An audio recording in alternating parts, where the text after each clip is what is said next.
In this tutorial, we will see how to use the ZEVpoint DUOS EV charger and explore the mobile app features. After plugging the charging gun into the vehicle, install the ZEVpoint home app, complete the registration, and pair up the device via Bluetooth, as well as enter the Wi-Fi details for internet connectivity. Once added, you can see the home page which displays important information like voltage, current, power, as well as electricity consumption. To start or stop the charging session, use the enable button on the home screen or keep it in quick start mode to use it without app. To schedule a charging session, under the schedule mode you can set the starting time, the days on which to repeat, and the charging time as well. You can also choose to have multiple schedules for charging sessions. You can check the charging session data under the record section date-wise to monitor consumption.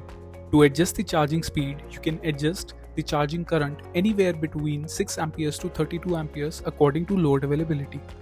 To make the charger available for public use, you can switch on the OCPP mode with a single swipe under the settings menu.